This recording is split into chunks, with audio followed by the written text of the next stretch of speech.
You need to understand why certain colors look better than others when worn together.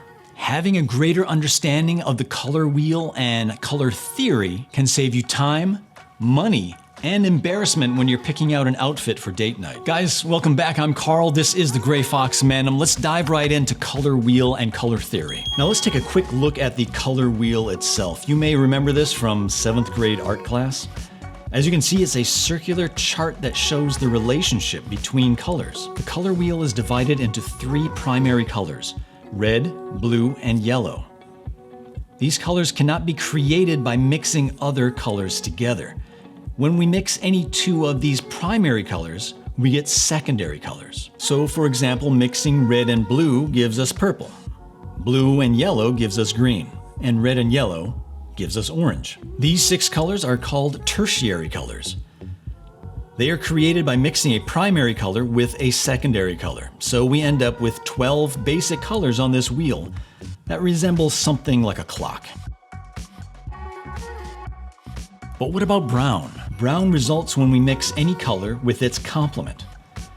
This is one of the reasons why khaki, a tint of brown, looks good with just about anything. Now what about black? As you can see in this illustration, black is the result of mixing all the colors. So again, black can be paired with just about any other color, but at the risk of bringing the overall tone of the outfit down. By the way, I mentioned earlier the term tint. This means to add white to a color.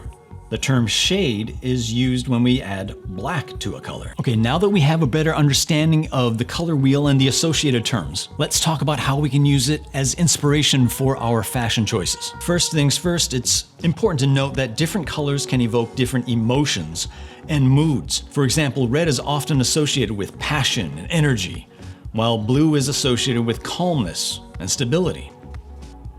In addition, red and yellow and their adjacent colors are known as warm colors, while blue and its adjacent colors are considered cool colors. So when it comes to picking an outfit, you can use the color wheel and color theory to kind of match the mood or the vibe that you're going for. For instance, if you want to create a bold, energetic look, you might choose a bright red accent, such as what has become known as the power tie. But if you want to create a more relaxed, calming, yet sophisticated look, you might choose a blue tie. But probably the best or the most practical use of the color wheel and color theory is choosing color schemes in your outfit. Now there are 3 very popular color schemes that we use when we put our outfits together. Let's talk about those now. The complementary color scheme.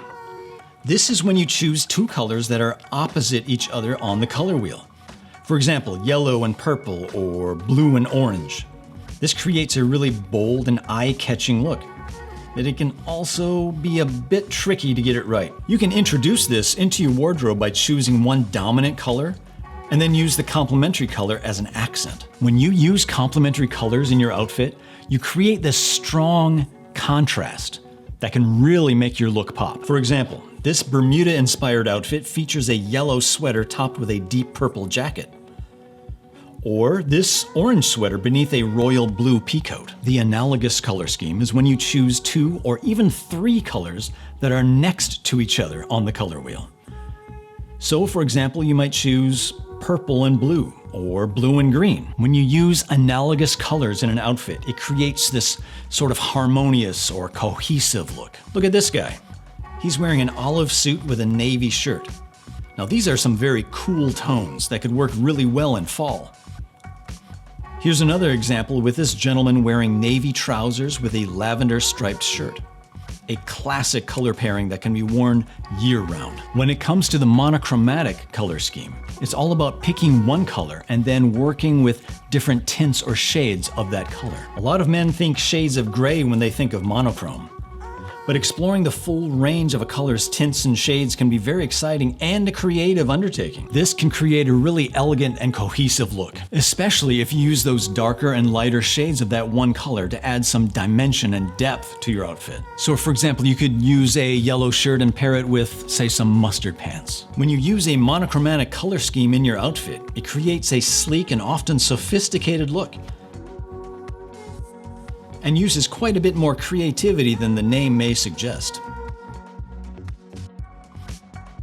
So these are just a few ways that you can use color theory and the color wheel to add some dimension to your outfits. Of course, these are just guidelines, and at the end of the day, what you choose to wear, your own personal style, should be whatever makes you feel confident and comfortable. And remember, men's fashion really is about having fun and expressing yourself, drawing out those strengths that you have as a gray fox and not detracting from them. So don't be afraid to experiment with different colors and different color schemes to find out what's best for you. And of course, as always, we're gonna end this with ChatGPT Haiku Harmony. Now, if you don't know, this is where we take all the information that we talked about today, all this color wheel theory stuff, throw it into ChatGPT, have it grind it up into a fine powder, and lay out a color wheel haiku. Here we are. Music, please. Thank you.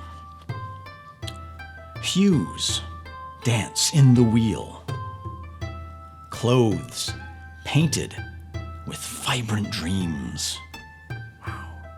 Style blooms with color.